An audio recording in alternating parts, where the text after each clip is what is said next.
चलिए देखिए, ये लूसेंट बायोलॉजी है और यहाँ पर हम बात करेंगे स्तनधारी जो वर्ग होता है इसके उपवर्गीकरण पर। तो देखिए, स्तनधारी को 3 भागों में बांटा जाता है, प्रोथ्रिया और मेटाथ्रिया और यूथ्रिया। प्रोथ्रिया जो होते हैं ना, वो सीधे अंडा देते हैं। एग्जाम्पल में एकिडना और दूसरा प्लेटिपस। बहुत अच्छा तरह से दोनों एग्जाम्पल को याद रखिएगा, कोई 50 को एग्जाम्पल याद नहीं रखना है, ठीक है ना। उसके बाद देखिए, मेटाथीरिया में देखिए अपरिपक्व बच्चा का जन्म देते हैं तथा मार्सुपियल नामक थैली में विकसित होने तक वो क्या बच्चा रहता है, ठीक है ना, रहता है जैसे कंगारू। यूथ्रिया में तो मनुष्य आते हैं, ठीक है। इसके बाद देखिए, सबसे अधिक तापमान बकरी का होता है। स्तनधारी वर्ग में रक्त का सबसे अधिक तापमान बकरी का होता है, तो ये याद रह जाएगा। इसके बाद देखिए, डक विल्ड प्लेटिपस एकमात्र विषैला स्तनधारी है। इसका नाम क्या है? डक विल्ड प्लेटिपस है। इसके बाद है कि समुद्री व्हेल में लिम्ब फ्लिपर में परिष्कृत होते हैं। मतलब जो समुद्री व्हेल होते हैं ना, उसमें लिम्ब है। ये फ्लिपर में क्या होते हैं ना, परिष्कृत होते हैं। फ्लिपर का मतलब शायद पंख होता है।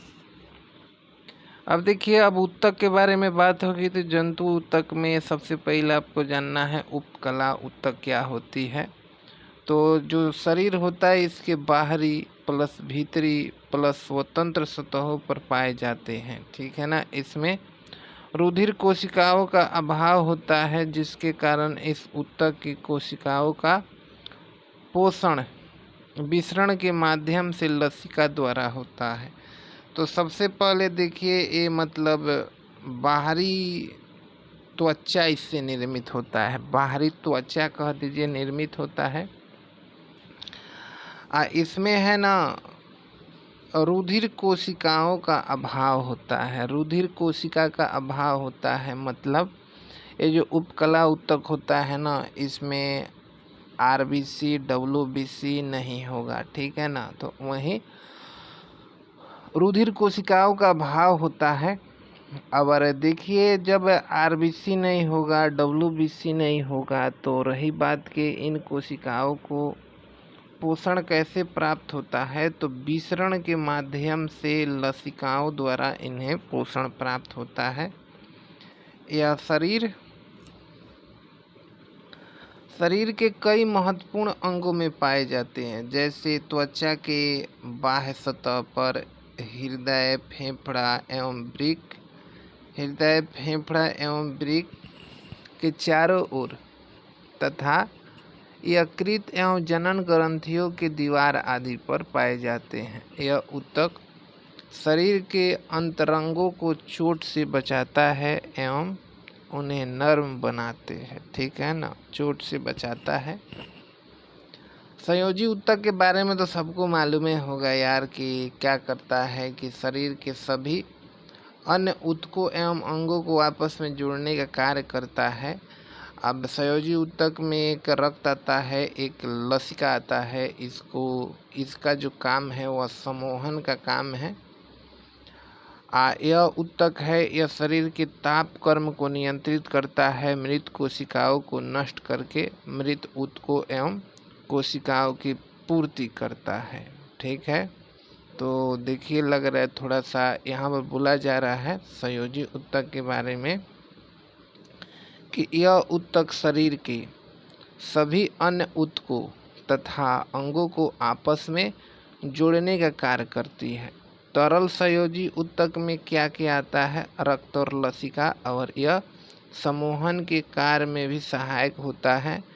यह ऊतक शरीर के ताप क्रम को नियंत्रित करता है और मृत कोशिकाओं को नष्ट करके मृत ऊतकों एवं कोशिकाओं की पूर्ति करता है। नाभि रज्जु प्रौढ़ संयोजी ऊतक है। जो नाभि रज्जु है वह क्या है? प्रौढ़ संयोजी ऊतक है। इसके बाद आगे बात करते हैं कि प्राणियों में एडिपोसाइट संयोजी ऊतक में वसा संग्रहित होती है। प्राणियों में एडिपोसाइट संयोजी ऊतक में वसा संग्रहित होती है। पेशी ऊतक है तो इसे संकुचनशील ऊतक के नाम से भी जाना जाता है और शरीर के सभी पेशी इसी ऊतक से मिलकर बनी होती है। पेशी ऊतक 3 प्रकार की होती है। तो क्या बोला जा रहा है कि इसे संकुचनशील ऊतक के नाम से भी जाना जाता है और शरीर के सभी पेशियां इसी ऊतक से मिलकर बनी होती है और पेशी ऊतक 3 प्रकार के होते हैं। पहला को आरेखित बोला जाता है, दूसरा को रेखित बोला जाता है मतलब अरेखित रेखित, और तीसरा को हृदय पेशी बोला जाता है। और रेखित के बारे में है कि यह पेशी ऊतक उन अंगों की दीवार पर पाया जाता है जो अनैच्छिक रूप से गति करते हैं, मतलब जो अपने मन से गति करते हैं, जैसे आहार नाल हो गया, मलाशय हो गया, मूत्राशय हो गया, रक्तवाहिनी हो गई। अरेखित पेशी उन सभी अंगों की गति को नियंत्रित करती है जो स्वयमेव गति करते हैं, मतलब खुद से जो गति करते हैं उसको नियंत्रित करती है। रेखित में आते हैं तो ये पेशियां शरीर के उन भागों में पाई जाती है जो इच्छा अनुसार गति करती है। प्रायः इन पेशियों के 1 या 2 सिरे रूपांतरित होकर टेंडन के रूप में अस्थि से जुड़ जाते हैं। रूपांतरित होकर टेंडन के रूप में किससे जुड़ जाते हैं? अस्थि से जुड़ जाते हैं। हृदय पेशी के बारे में बात करें तो ये पेशियां केवल हृदय की दीवार में पाई जाती है, हृदय की दीवार में पाई जाती है और हृदय की गति उन्हीं पेशियों के कारण होता है जो बिना रुके जीवन पर्याप्त गति करती है। संरचना की दृष्टि से ये रेखी पेशी ऊतक से मिलती जुलती है। संरचना की दृष्टि से ये रेखी पेशी ऊतक से मिलती जुलती है, मतलब यार हृदय पेशी है और रेखित पेशी से मिलती जुलती है। मनुष्य में मांसपेशियों की संख्या 639 होता है। मानव शरीर की सबसे बड़ी जो मांसपेशी होती है वह कौन होती है? तो ग्लूटियस मैक्सिमस जो कुल्ला का पेशी होती है। तो सबसे बड़ी जो पेशी होती है उसका नाम क्या है? तो ग्लूटियस है, मैक्सिकम है, ग्लूटियस मैक्सिकम। मानव शरीर की सबसे छोटी जो मांसपेशी होती है वह कौन होती है? तो सबसे बड़ी कौन हो जाएगी? तो ग्लूटियस मैक्सिकम। और सबसे छोटी हो जाएगी, उसका नाम है स्टेपिडियस। एक तंत्रिका ऊतक है, इसके बारे में देखिए तो इसे चेतना ऊतक भी कहा जाता है और जीवों का तंत्रिका तंत्र इन्हीं ऊतकों का बना होता है। यह 2 विशिष्ट प्रकार के ऊतकों का बना होता है। पहला है तंत्रिका कोशिकाएं या न्यूरॉन और दूसरा है न्यूरोगिलिया।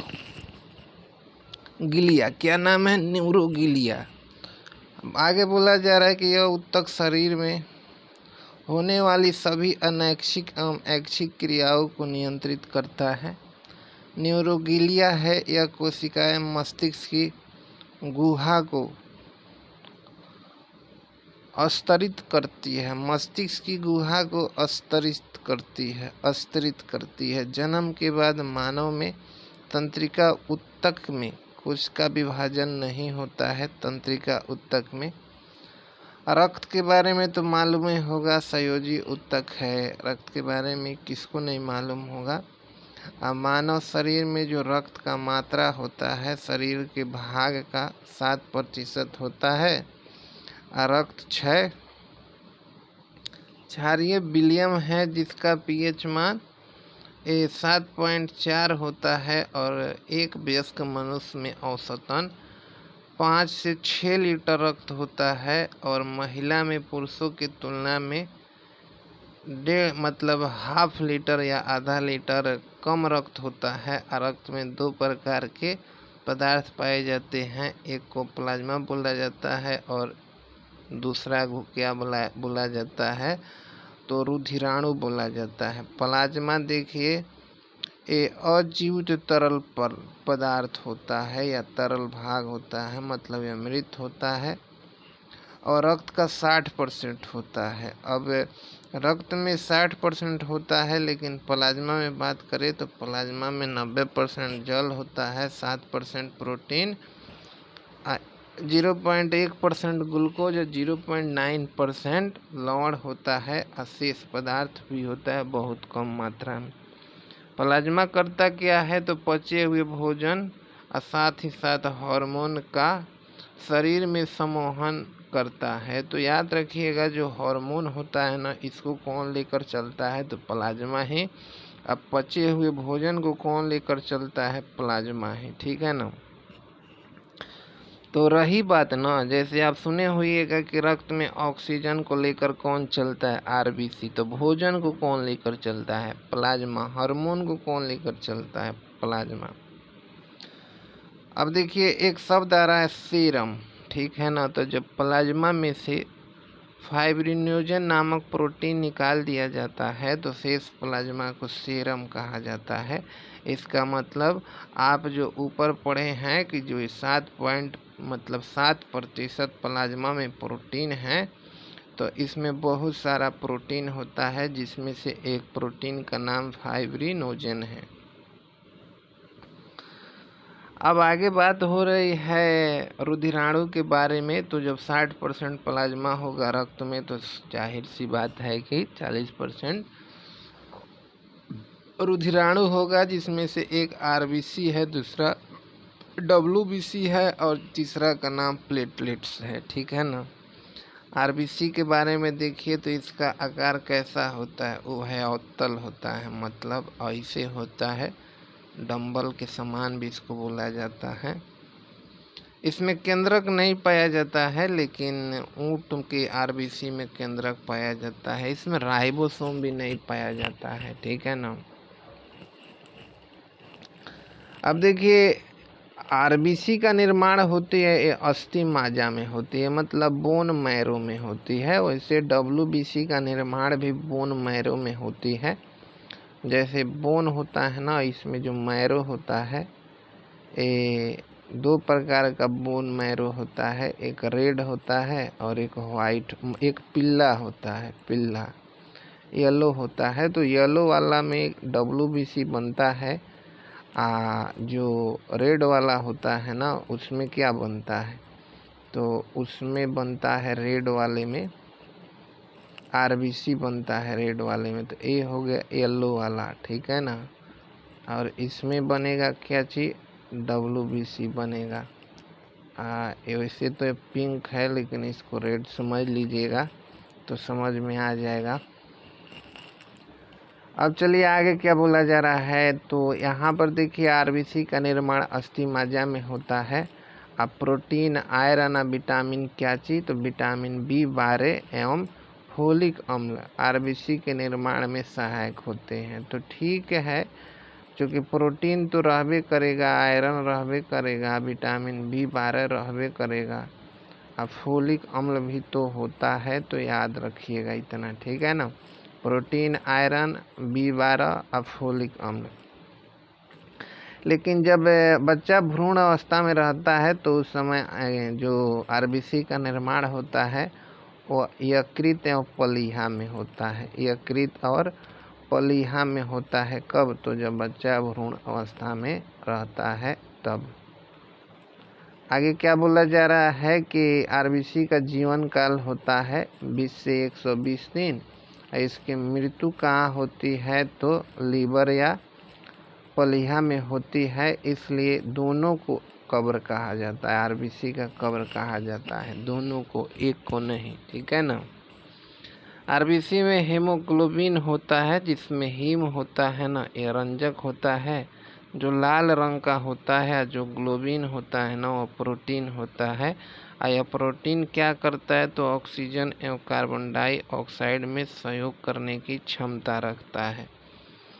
तो प्रोटीने ही ऑक्सीजन को पकड़ता है, कार्बन डाइऑक्साइड को पकड़ता है, और जो हीम होता है यह रंग देने वाला डाई है। ठीक है, हेमोग्लोबिन में पाए जाने वाला जो लौह यौगिक है इसको हिमेटिन है, हिमेटिन पाया जाता है लौह यौगिक। ठीक है ना, लौह यौगिक क्या बोलता है, हिमेटिन है। ठीक है ना, हिमेटिन है।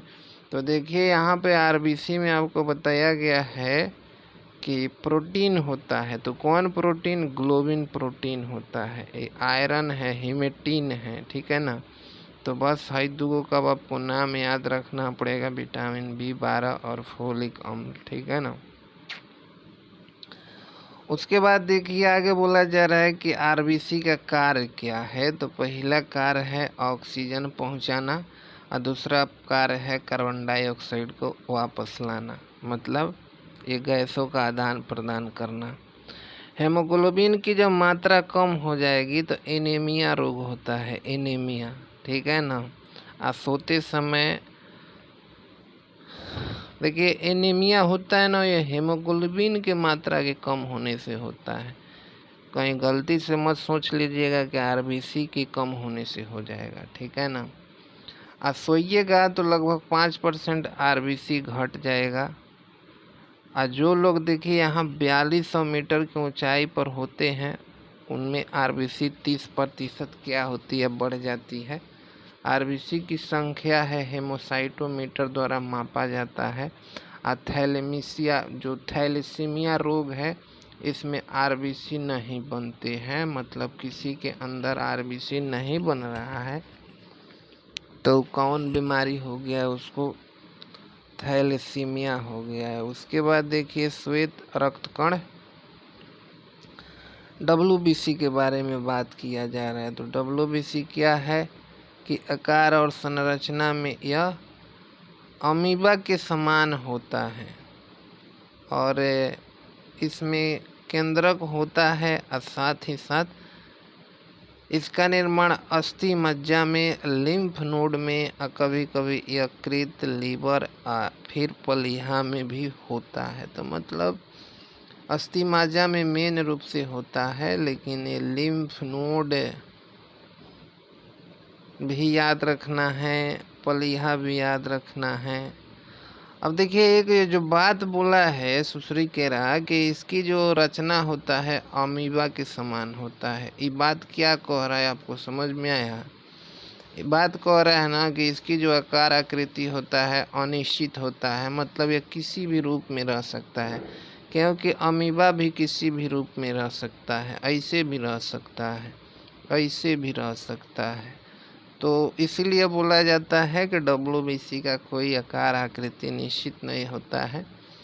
जीवन काल इसका देख लीजिए, लगभग ये 2 से 5 दिन होता है, यहाँ 2 से 4 दिन दिया है।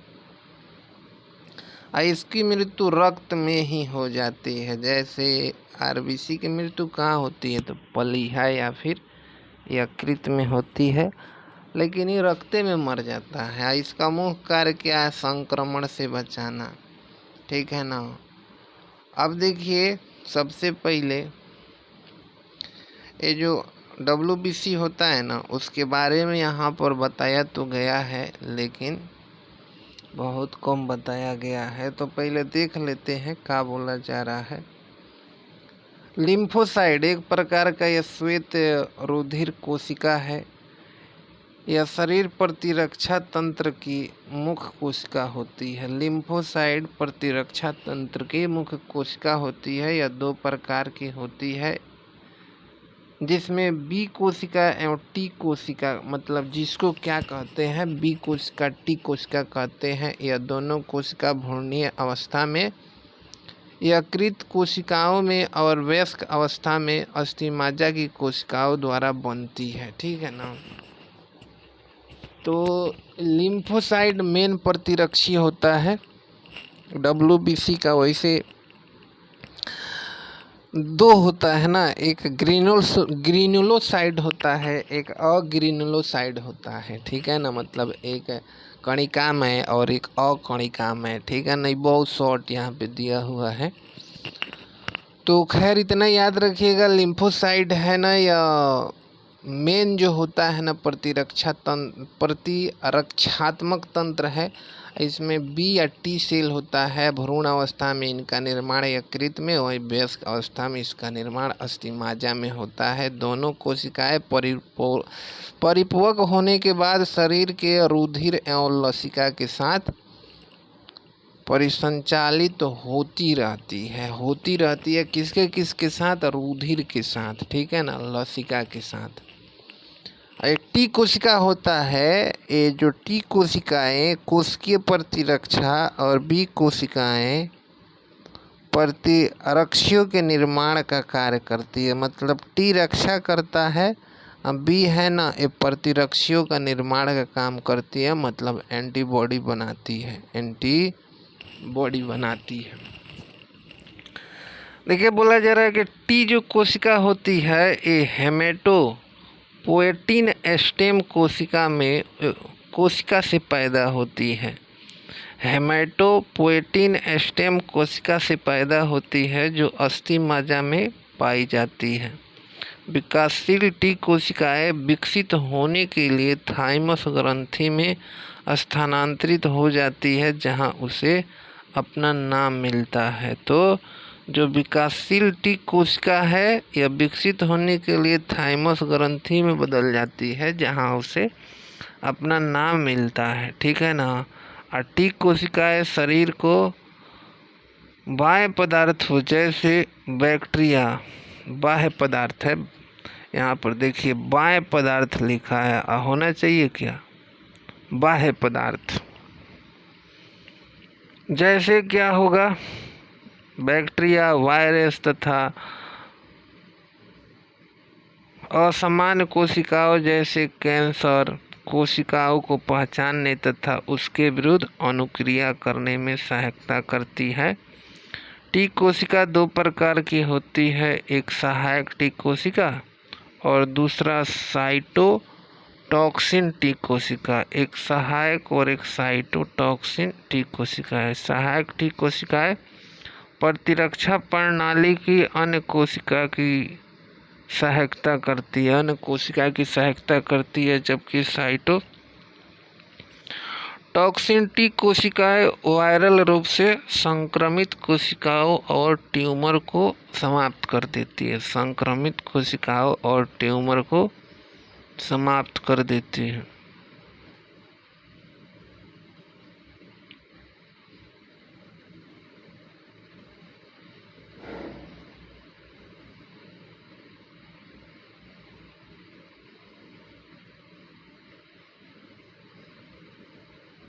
साइटोटॉक्सिन जो कोशिका है ना, वो याद रखिएगा वही ट्यूमर को खत्म करती है।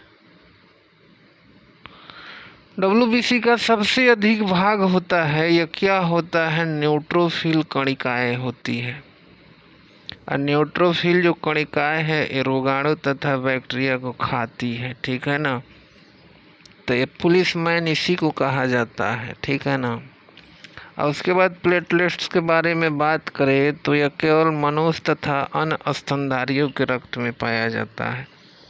तो यार सिंपली बोलना चाहिए कि स्तनधारियों के रक्त में पाया जाता है।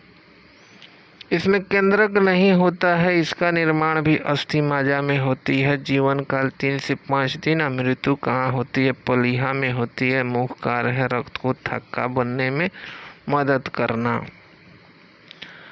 जो डेंगू ज्वार होता है उसमें यही बहुत ज़्यादा कम हो जाता है, लगभग 60,000 से 70,000 से भी जब कम हो जाता है तो ऐसा माना जाता है कि डेंगू हो गया।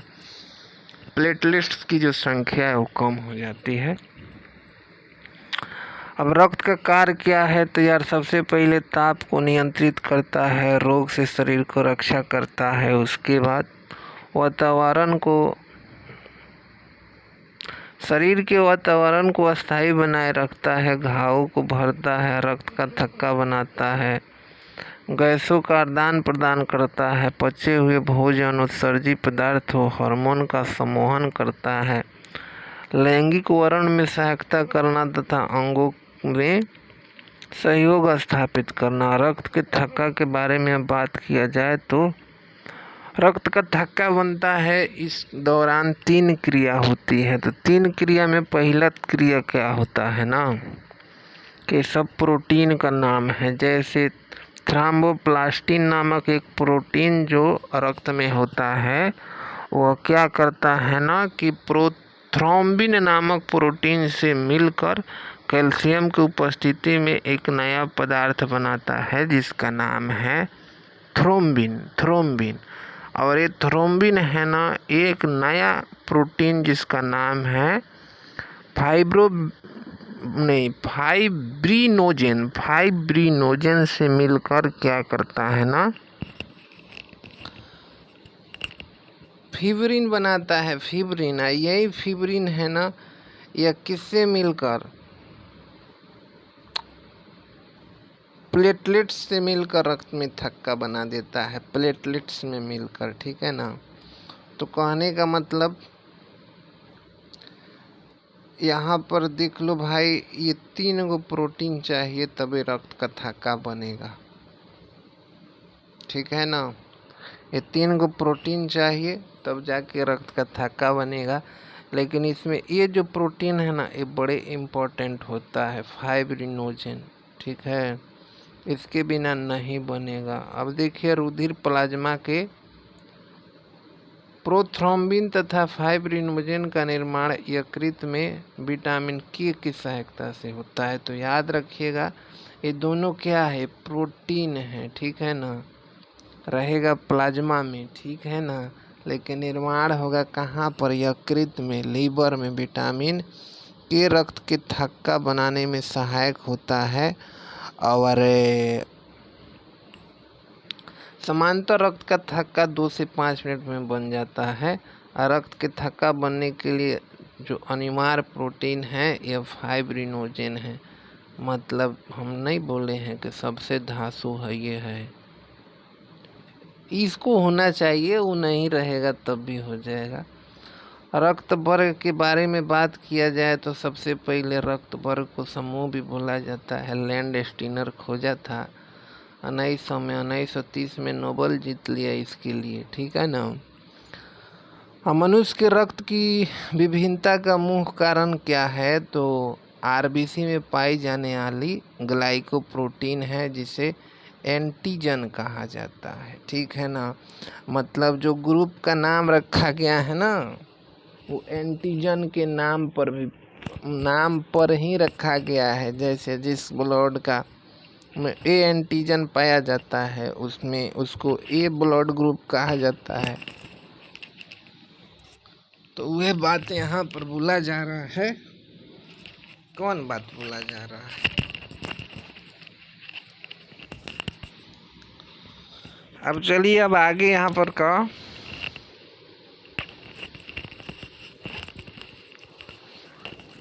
आगे यहाँ पे बोला जा रहा है कि एंटीजन 2 प्रकार का होता है, ए या बी। ए भी होता है एंटीजन या ग्लाइकोप्रोटीन के उपस्थिति के आधार पर। किसके आधार पर? तो एंटीजन या ग्लाइकोप्रोटीन के आधार पर रक्त को 4 भागों में बांटा गया है। जिसमें ए है उसको ए, जिसमें बी है उसको बी, जिसमें दोनों है उसको ए बी, जिसमें कोई नहीं है उसको ओ। यहाँ पर देखिएगा, ए हो गया कच्चिना एंटीजन, इसका अपोजिट होता है एंटीबॉडी।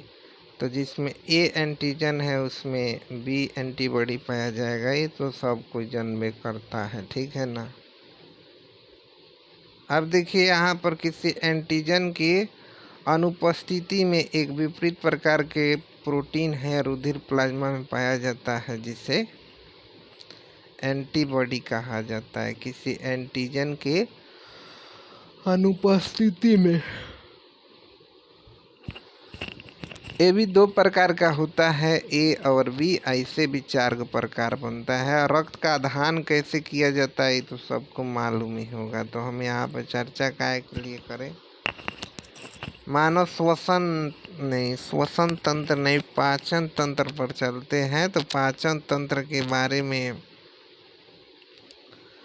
एक चीज़ याद रखिएगा, जैसे स्वांगीकरण क्या होता है, भोजन को शरीर में लग जाना, अवशोषण क्या होता है, मल त्याग क्या होता है, ये सब आपको नहीं मालूम है। मालूम है।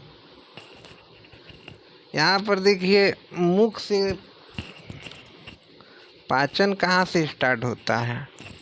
पाचन मुख से स्टार्ट होता है, आप तो जानबे करते हैं। मुख में क्या है ना, लार ग्रंथि पाई जाती है और लार से एंजाइम निकलता है। कौन एंजाइम निकलता है? मुख में 3 जोड़ी लार ग्रंथि पाई जाती है। जो एंजाइम निकलता है उसका नाम टाइलिन है, ठीक है ना। अब भोजन में क्या रहता है? शर्करा रहता है, ग्लूकोज को ही शर्करा कहा जाता है। तो ग्लूकोज है ना, यह सबसे सरल शर्करा है, लेकिन भोजन में ग्लूकोज न होता है, वो जुड़ जुड़ कर एक, क्या बोल सकते हैं ना, एक बड़ा शर्करा का निर्माण कर देता है, ठीक ना। संयुक्त शर्करा को, जैसे आप नहीं पढ़े हैं कि शर्करा का प्रकार नहीं, पॉलीसेकेराइड, मोनोसेकेराइड, तो पॉलीसेकेराइड बना देता है ग्लूकोज, ठीक है ना। तो देखिए, भोजन में जब माल्टोज आता है उसी का अपघटन करता है। मतलब देखिए, मंड को माल्टोज में बदलता है, मंड को माल्टोज में बदलता है। मंड एक शर्करा है, माल्टोज भी शर्करा है। फिर जो माल्टोज है ना,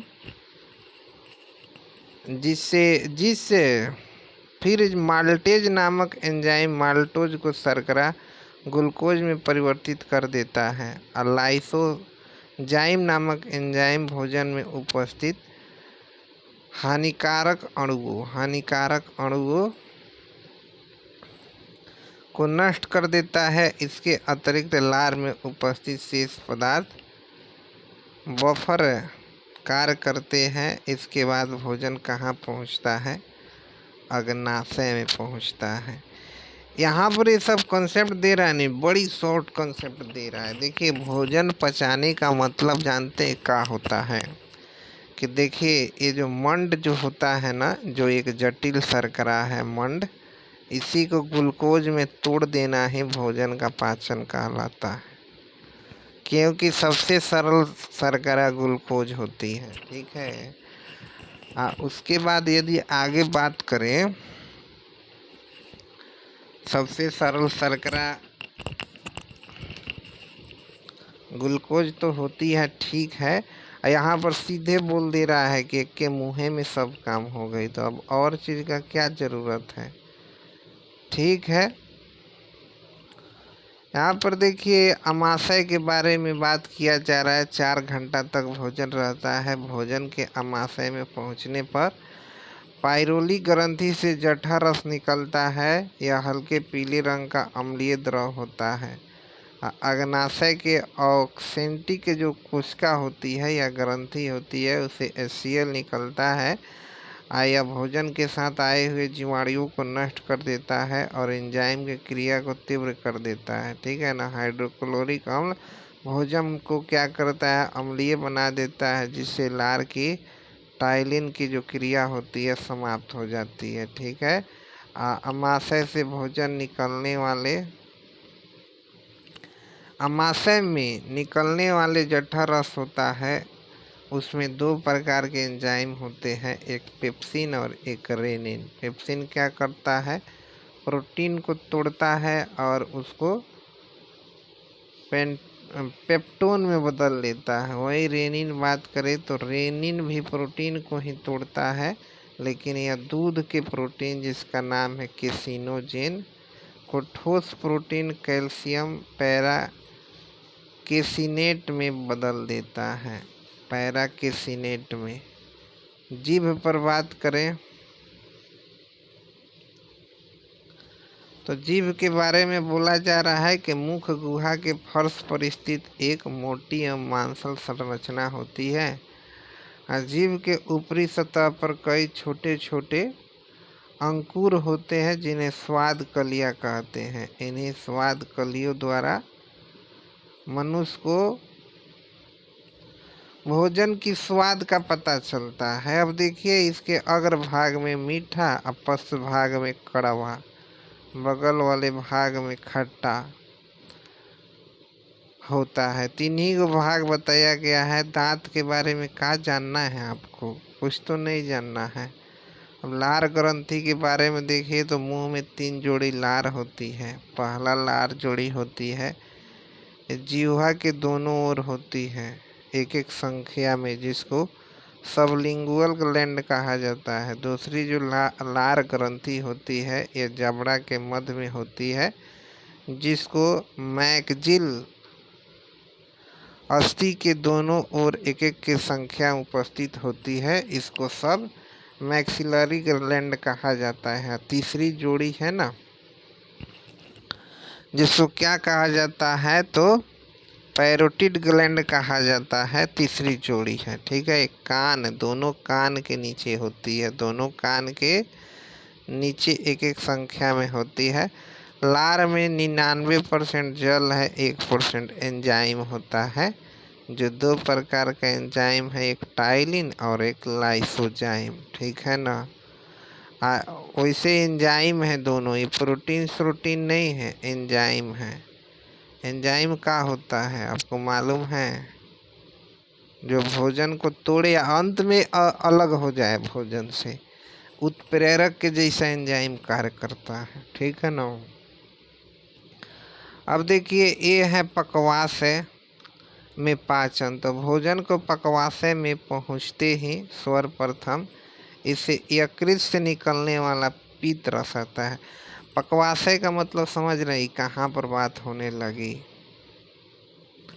अरे पकवाशय होता है, छोटी आंत को 3 भागों में बांटा जाता है। सबसे ऊपर वाला को पकवाशय कहते हैं, मतलब ड्यूडोनम कहते हैं। 3 को जो भाग होता है ना, ड्यूडोनम होता है, जेजुनम होता है और इलियम होता है। तो वहीं पे बात हो रही है, पीतरस यकृत से निकलता है पीतरस, और एक पीतरस होता है क्षारीय होता है। अभी तक जो भोजन अम्लीय बनकर आ रहा था उसको क्षारीय में बदल देता है, ठीक है ना। यहीं पर अग्नाशय से आने वाले 3 प्रकार का एंजाइम आते हैं, ठीक है ना, जिसमें पहला है ट्रिप्सिन, दूसरा है एमाइलेज और तीसरा है लाइपेज, ठीक है ना। ये जो ट्रिप्सिन है यह प्रोटीन पर क्रिया करता है, एमाइलेज है वह मंड पर क्रिया करता है, और लाइसोजाइम है ये वसा पर क्रिया करता है, ठीक है ना। अब कितना लोग हैं ना पागल हो जाएगा रटते रटते कि इसको इस चीज़ में तोड़ा जाएगा। यार कुछ नहीं है, सुनिए। भोजन में मुख्य रूप से 3 को चीज़ होता है, एक प्रोटीन होता है, एक एंजाइम होता है और एक एंजाइम बोल रहे हैं। प्रोटीन होता है, कार्बोहाइड्रेट होता है, वसा होता है, ठीक है ना। यही 3 को होता है। तो कार्बोहाइड्रेट को मंड भी कहा जाता है, मतलब मंड भी एक कार्बोहाइड्रेट है। और लाइपेज है जो वसा है, तो लाइपेज वसा पर काम करेगा, ट्रिप्सिन है प्रोटीन पर काम करेगा, और एमाइलेज है या मंड पर काम करेगा, ठीक है ना। ठीक है, अभी सब याद करने की ज़रूरत नहीं है कि प्रोटीन है। प्रोटीन एवं पेप्टोन को वह पॉलीपेप्टाइड एमिनो अम्ल में परिवर्तित कर देता है। इसके बाद देखिए आगे बोला जा रहा है कि छोटी आंत में पाचन, छोटी आंत में पाचन। तो यहाँ भोजन के पाचन की क्रिया पूर्ण होती है छोटी आंत में, और छोटी आंत के दीवार को आंतरिक रस से, मतलब छोटी आंत के दीवार से आंतरिक रस निकलता है, या इसमें क्या होता है ना, मतलब यार सिंपली बोलना चाहिए इसको कि यहाँ से आंत रस निकलता है। तो आंतरिक रस बोल के दिमाग खराब कर दे रहा है। उसके बाद देखिए मतलब एंजाइम यहाँ पर 5 प्रकार का एंजाइम मिलता है, ठीक है ना। इरेप्सिन है, माल्टेज है, सुक्रेज है, लैक्टेज है और लाइपेज है, ठीक है ना। लाइपेज हमेशा क्या करेगा ना, वसा पर काम करेगा। लैक्टेज है या लैक्टोज पर काम करेगा, जो एक प्रकार का कार्बोहाइड्रेट है। सुक्रेज है या सुक्रोज पर काम करेगा जो एक प्रकार का हाई कार्बोहाइड्रेट है। माल्टेज है या माल्टोज पर काम करेगा जो एक प्रकार का कार्बोहाइड्रेट है। आइरेप्सिन है जो प्रोटीन पर कार्य करेगा। इससे ज़्यादा कुछ नहीं जानना है। जो ये आंत रस होता है क्षारीय होता है। 2 लीटर प्रतिदिन निकलता है, मतलब एक स्वस्थ मनुष्य में 2 लीटर प्रतिदिन ये आंत रस निकल जाता है। इसके बाद देखिए, मनुष्य या किसी भी कशेरुकी जंतु की आहार नाल एक लंबी कुंडलित नालिका होती है, तो ये कौन नहीं जानता है। अवशोषण का मतलब आप नहीं समझते हैं, भिलाई द्वारा अवशोषण होता है। स्वांगीकरण का मतलब होता है, मतलब जो ग्लूकोज हो गया ये चला गया शरीर में, पाचन हो गया, वहाँ पर ग्लूकोज का कार्बन डाइऑक्साइड ऑक्सीजन मिलकर टूट गया और ग्लूकोज का एनर्जी जो कोशिका अवशोषित कर लिया, इसी को स्वांगीकरण कहा जाता है। मल त्याग के बारे में कौन नहीं जानता होगा कि मल क्या होता है, कहाँ से त्यागा जाता है। भोजन पहले छोटी आंत में जाता है, उसके बाद बड़ी आंत में जाता है, ठीक है ना। ये दोनों के जो द्वार होते हैं, छोटी आंत बड़ी आंत, वहीं पर ही जो पाया जाता है अवशेषी अंग, क्या बोलते हैं उसको, अवशेषी अंग नहीं पाया जाता है। देखिए दिमाग पे नहीं आ रहा है क्या बोला जाता है उसको।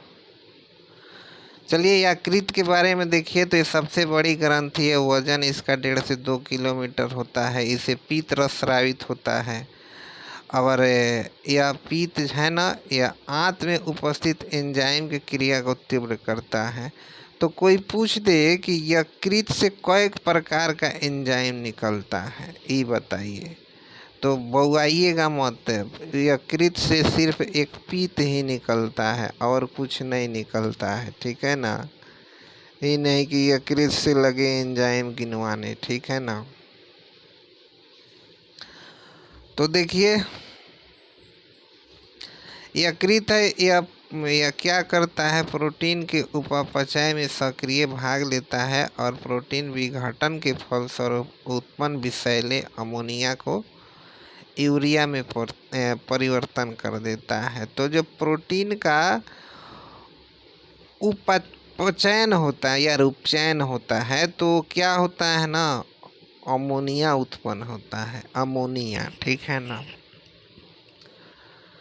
इसको यूरिया में कौन बदलता है, तो यकृत बदलता है। यकृत प्रोटीन की अधिक मात्रा को कार्बोहाइड्रेट में परिवर्तित कर देता है। प्रोटीन की अधिक मात्रा को कार्बोहाइड्रेट उपापचय के अंतर्गत यकृत के ग्लूकोज वाले भाग को ग्लाइकोजन में परिवर्तित कर देता है और संचित पोषक तत्वों के रूप में यकृत कोशिकाओं में संचित कर लेता है। ग्लूकोज की आवश्यकता होने पर यह संचित जो ग्लाइकोजन है, इसको ग्लूकागॉन हार्मोन की सहायता से, ग्लूकागॉन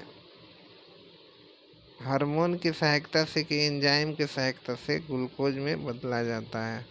अब देखिए यहाँ पर थोड़ा सा हमको कन्फ्यूजन भी हो गया।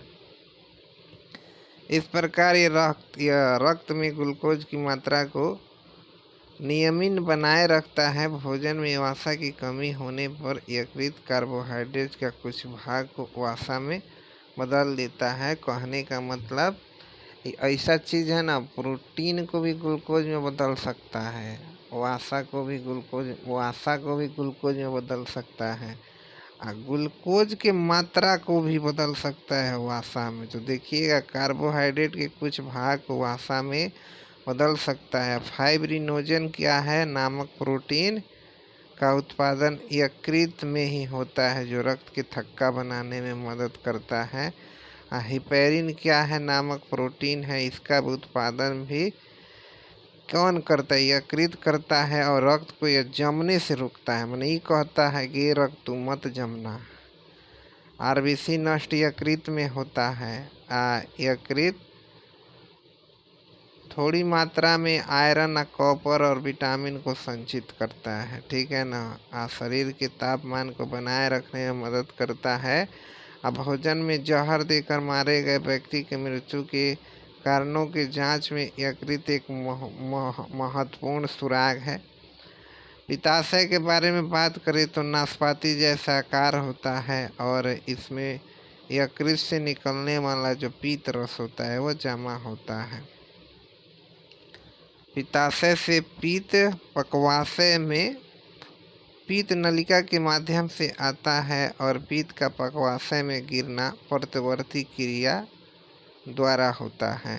पीत हल्के पीले रंग का क्षारीय द्रव है। पीएच मान 7.7 होता है। पीत में 85% जल तथा पीत वर्णक 12% होते हैं। पीत का काम क्या है? पहला तो भोजन को क्षारीय करना और इस क्षारीय से ही अग्नाशयी रस उस पर काम करेगा। दूसरा काम है कि कुछ कीटाणु को भी मार देता है।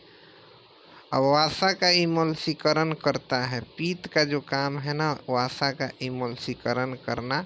यह आंत की कर्माकुंचन गतियों को बढ़ाता है जिससे भोजन में पाचन रस भली भांति मिल जाता है। विटामिन के और वसा में घुले अन्य विटामिनों के अवशोषण में सहायता करता है। तो विटामिन के और वसा में घुले अन्य विटामिनों के अवशोषण में सहायता करता है और पित्त वाहिनी में अवरोध हो जाने पर यकृत कोशिकाएं रुधिर से बिलिरुबिन लेना बंद कर देती है। फलस्वरूप बिलिरुबिन महत्वपूर्ण शरीर में फैल जाता है जिससे इसे ही पोलियो कहा जाता है। इसे ही पोलियो कहा जाता है।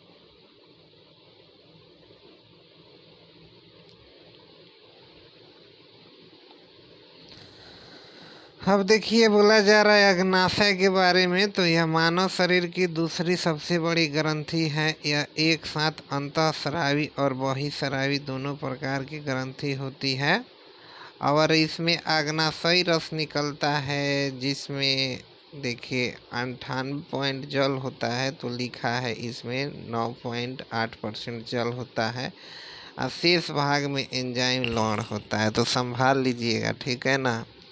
ये भी क्षारीय होता है अग्नाशय रस, जिसका पीएच मान कितना होता है? 7.5 से 8.3 होता है। यह 3 प्रकार के मुख्य भोज्य पदार्थ, तो तीनों मेन चीज़ के बारे में अब जानबे करते हैं। इसके पाचन के लिए एंजाइम देता है। इसको पूर्ण पाचक रस कहा जाता है क्योंकि पूर्ण जो 3 गो प्रमुख चीज़ है ना उसको ये पचा देता है। इसीलिए एंजाइम मूलतः प्रोटीन होता है। एंजाइम यार प्रोटीन ही है। वैसे तो हार्मोन भी तो प्रोटीन ही है ना, तो इसको भी संभाल लेना।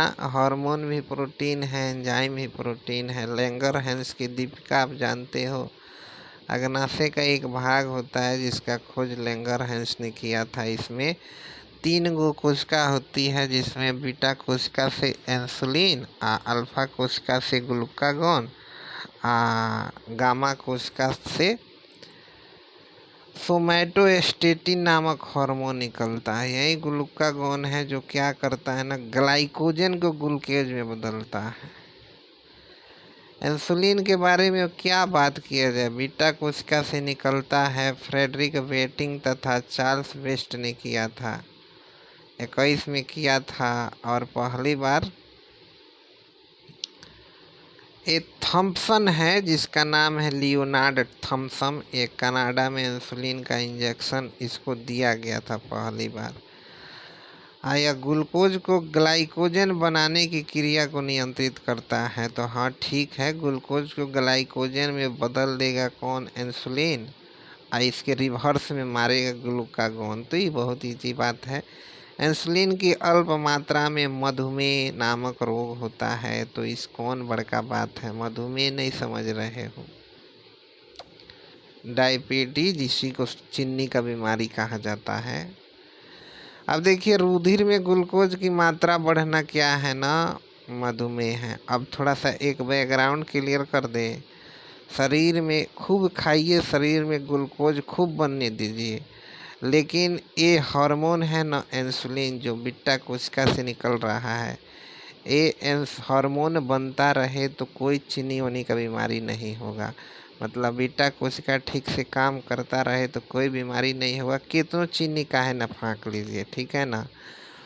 क्योंकि क्योंकि मतलब ग्लूकोज को यह क्या करेगा ना, यही इंसुलिन है, ये धड़ाक दे ग्लाइकोजन में बदलेगा, अब ले जाकर लीवर में स्टोर कर देगा,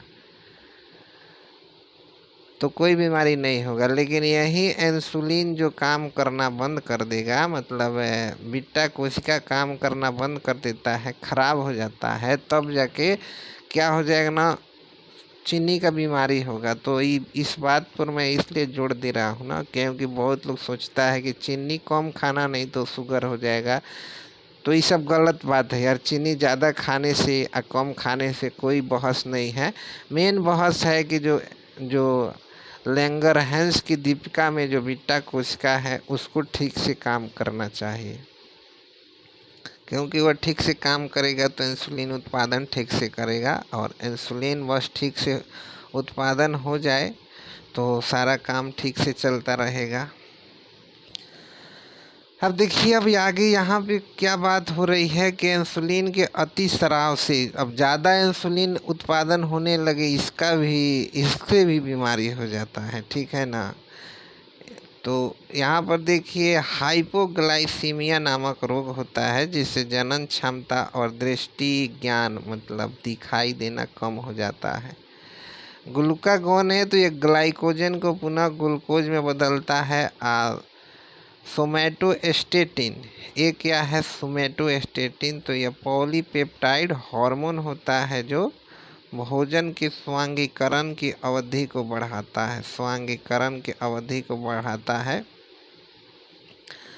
अब यहाँ पर ये सब एंजाइम है, सब आप ऊपर पढ़े हो, यहाँ पे हम इसकी चर्चा भी नहीं करेंगे। रक्त परिसंचरण तंत्र तो आपको यहाँ पे सब तो मालूम ही होगा, विलियम हार्वे किए थे। 4 चीज़ होता है परिसंचरण तंत्र के अंतर्गत। एगो हृदय आता है जो ढकेलने का काम करता है, एक धमनी होता है और सीरा होता है। तो धमनी हृदय से ब्लड को शरीर के भागों में ले जाता है, सीरा है ये शरीर के भाग से ब्लड को हृदय में लाता है, और जो रुधिर है वो लाने और ले जाने वाला चीज़ है, मतलब वो पेट्रोल है जो नसों में दौड़ते रहेगा। यही चीज़ होता है हृदय है, ये थैली नाम मतलब देखिएगा हृदय आवरण, जिसको क्या बोला गया है, पेरिकार्डियम नामक जो थैली होती है उसी में बंद रहता है। वजन 300 ग्राम है, और ये सबसे वयस्क अंग है, मतलब ये हमेशा काम करते रहता है। जिस दिन काम करना बंद उस दिन समझिए शरीर बंद। उसके बाद देखिए इसमें 4 कोष्ठ होता है, जिसमें से 2 गो अलिंद होता है, 2 गो निलय होता है। इम्पोर्टेंट बात है कि सिंपली समझ जाइएगा कि ऊपर वाला जो दोनों कोष्ठ होता है ना उसको अलिंद कहा जाता है, नीचे वाला जो दोनों होता है ना उसको निलय कहा जाता है। इतना बस आपको समझना है, ठीक है ना। अब देखिए निलय का अलिंद का कनेक्शन निलय से होता है। ये नहीं समझिएगा कि दोनों अलिंद आपस में जुड़ा रहेगा या दोनों निलय आपस में जुड़ा रहेगा, बल्कि कैसा रहता है, निलय का कनेक्शन अलिंद से रहता है। अर्थात 2 गो निलय और 2 गो अलिंद है तो 2 गो कनेक्शन भी होगा। तो ये बात एकदम सही है, ठीक है ना। अब देखिए जो राइट अलिंद होता है और राइट निलय होता है, इसके जोड़ पर क्या होता है, त्रिबलनीय कपाट पाया जाता है, जिसको ट्राइकास्पिड वाल्व कहा जाता है, ठीक है ना। आज जो लेफ्ट वाला होता है उस पर बाइकास्पिड वाल्व पाया जाता है, द्विबलनीय कपाट पाया जाता है, ठीक है। ये तो बात हम आपको बताइए दिए, सीरा क्या होता है, ठीक है ना। उसके बाद जो शुद्ध अशुद्ध रक्त होता है, ये पाल्मोनरी सीरा आप नहीं जानते हो, जानते तो जरूर होइएगा पाल्मोनरी सीरा क्या होता है, पाल्मोनरी धमनी क्या होता है, ये तो जानते होइएगा। तो सुनिए, सबसे पहले पाल्मोनरी जो सीरा है ना, ये फेफड़ा से कहाँ आता है, ये आता है लेफ्ट अलिंद में रक्त लाता है, फेफड़ा से लेफ्ट अलिंद में रक्त लाएगा। और ये रक्त कैसा होता है, शुद्ध रक्त होता है। जो सीरा लाता है वो भी पाल्मोनरी सीरा ये लेफ्ट अलिंद में लाएगा, कहाँ से, ठीक है ना, तो कहाँ से, फेफड़ा से। उसके बाद देखिए, हृदय से शरीर की ओर रक्त ले जाने वाला जो रक्त वाहिनी है उसको धमनी कहते हैं। और धमनी में शुद्ध रक्त अर्थात ऑक्सीजन युक्त रक्त होता है और इसका अपवाद पल्मोनरी धमनी है। देखिए, पल्मोनरी धमनी है और राइट निलय से फेफड़ा में रक्त ले जाता है। तो एक छोटा सा हम फिगर बना रहे हैं, आप समझ जाना। ये हो गया 4 बक्सा, ठीक है ना। इधर सुनो, ये है, समझ जाओ, राइट अलिंद, ये है लेफ्ट अलिंद, ये है राइट निलय, ये है लेफ्ट निलय, ठीक है ना। यहाँ में जो रक्त लाएगा उसको क्या बोलेंगे, उसको पाल्मोनरी सीरा बोलते हैं। यहाँ से जो रक्त ले जाएगा उसको क्या बोलेंगे, पाल्मोनरी धमनी बोलेंगे। इसमें जाएगा अशुद्ध रक्त, कहाँ जाएगा, तो जाएगा फेफड़ा में, ठीक है ना।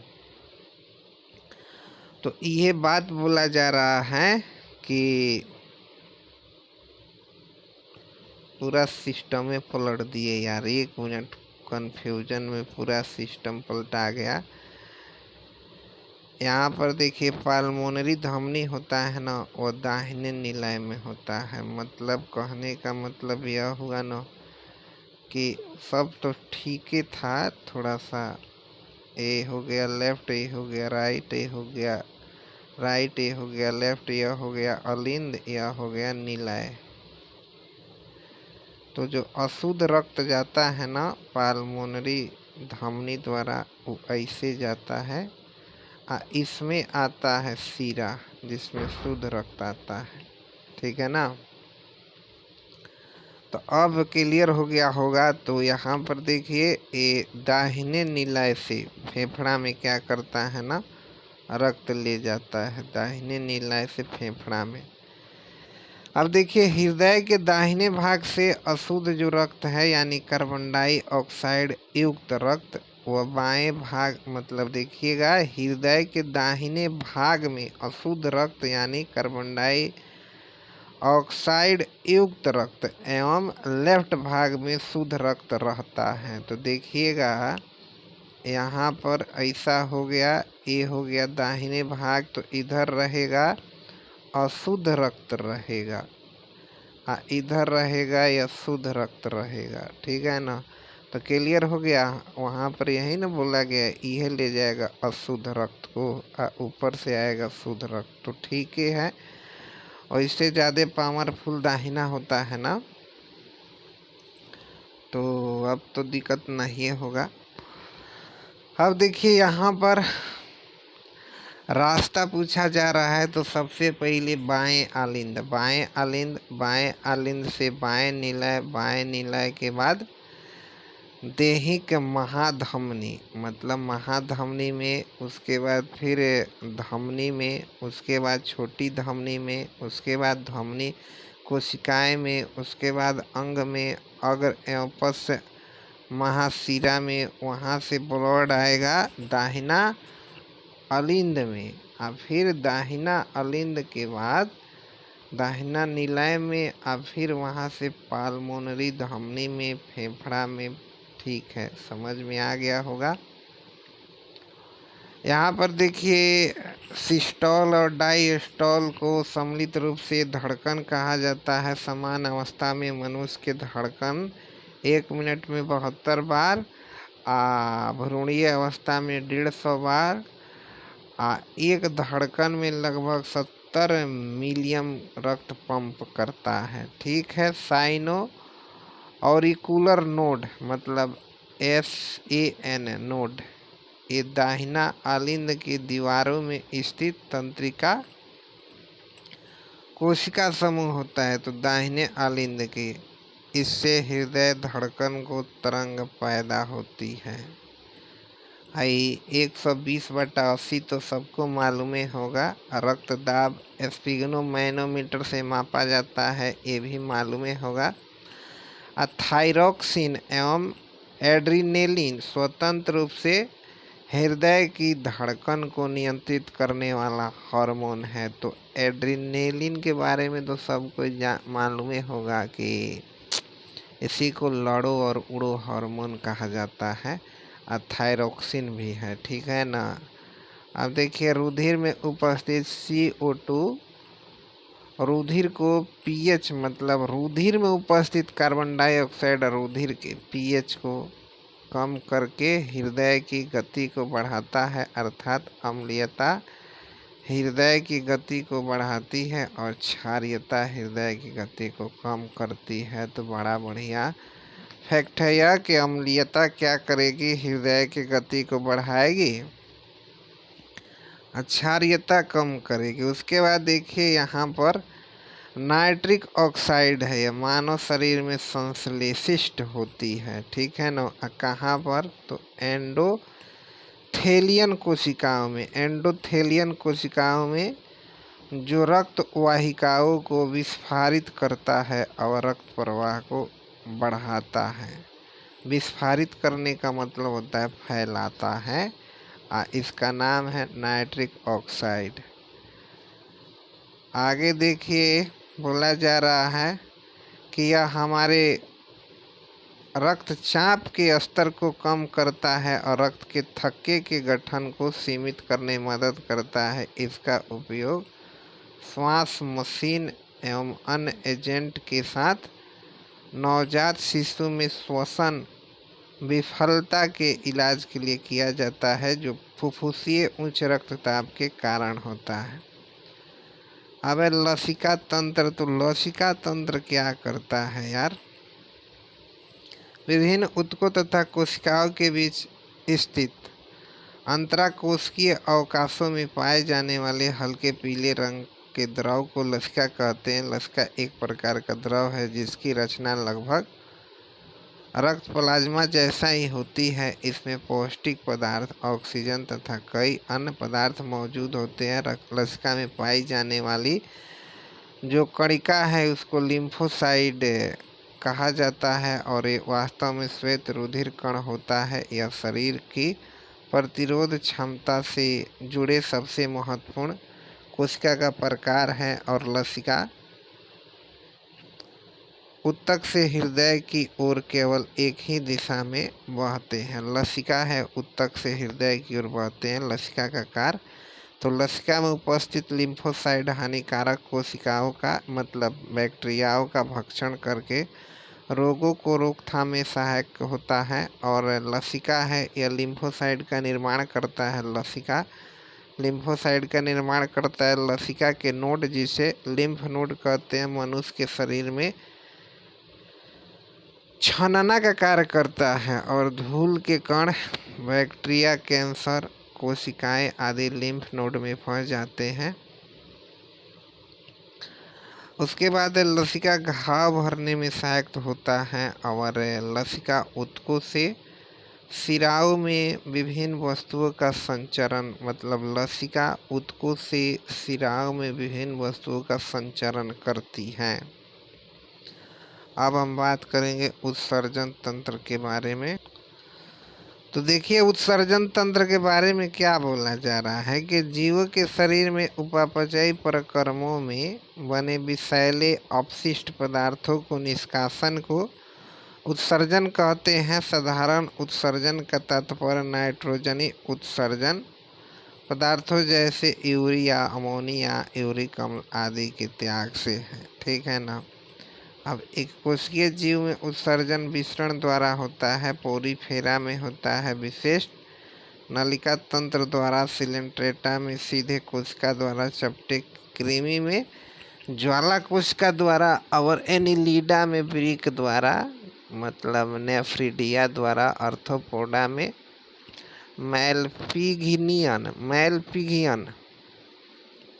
नलिकाओं द्वारा मोलस्का में मूत्र अंग द्वारा और कशेरुकी में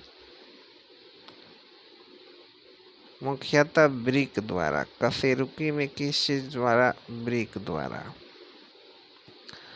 उसके बाद है कि मनुष्य में मुख्य उत्सर्जी अंग निम्नलिखित है। पहला वृक्क है, त्वचा है, यकृत है, फेफड़ा है। वृक्क का वजन देख लीजिए 140 ग्राम। ये मुख्य उत्सर्जी अंग है। इसके दो भाग होते हैं, बाहरी भाग को कॉर्टेक्स कहते हैं, आंतरिक भाग को मेडुला कहते हैं। और इसमें देखिए एक मतलब वृक्क में लगभग कितना है? 1,30,00,000 है। तो यस, 1,30,00,000 वृक्क नालिका से मिलकर बनी है, जिसको नेफ्रॉन कहते हैं। नेफ्रॉन ही वृक्क का क्या होता है? कार्यात्मक इकाई होता है। प्रत्येक नेफ्रॉन में एक छोटी सी प्यालीनुमा संरचना होती है, जिसे बोमेन संपुट कहा जाता है। अब बोमेन संपुट में पतली रुधिर कोशिकाओं का केशिका गुच्छा होता है। तो इसी केशिका गुच्छा को क्या बोलते हैं? ग्लोमेरुलस बोलते हैं, जो दो प्रकार की धमनियों से बनती है, एक चौड़ी और एक पतली। तो चौड़ी अभिवाही जो धमनी होती है एफेरेंट, एक पतली होती है, ठीक है ना। यह रुधिर को कोशिका गुच्छा में पहुंचाती है। चौड़ा वाला मतलब जो रुधिर को कोशिका गुच्छा में पहुंचाती है, ग्लोमेरुलस में पहुंचाती है। पतला वाला है, इसके द्वारा रक्त कोशिका गुच्छा से वापस ले जाया जाता है। उसके बाद है ग्लोमेरुलस को कोशिकाओं से मतलब ग्लोमेरुलस की कोशिकाओं से द्रव के छान को मतलब रक्त को छान कर बोमन संपुट की गुहा में पहुंचाने की क्रिया को परानिस्यंदन कहा जाता है। तो देखिए, रक्त छान कर रक्त को कहाँ पहुंचाना? बोमन संपुट की गुहा में पहुंचाना परानिस्यंदन कहलाता है, मतलब अल्ट्रा फिल्ट्रेशन कहलाता है। और वृक्क का प्रमुख जो कार्य है, यह रक्त के प्लाज्मा को छान कर शुद्ध करना है, अर्थात इसमें अनावश्यक और अनुपयोगी पदार्थों को जल की कुछ मात्रा के साथ मूत्र के द्वारा शरीर से बाहर निकालना है।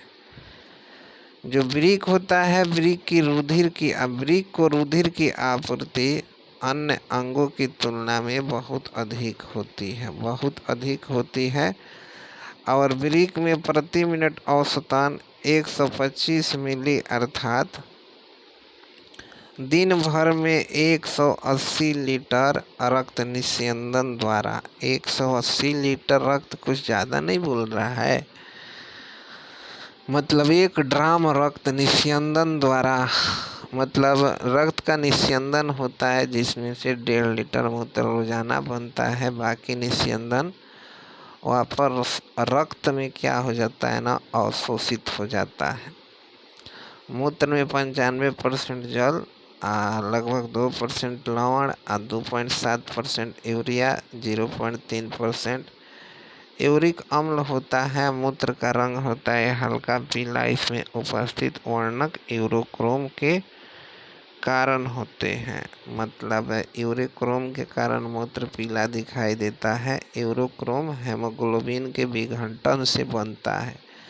बड़ा प्यार से ये सब याद करिए, ठीक है ना।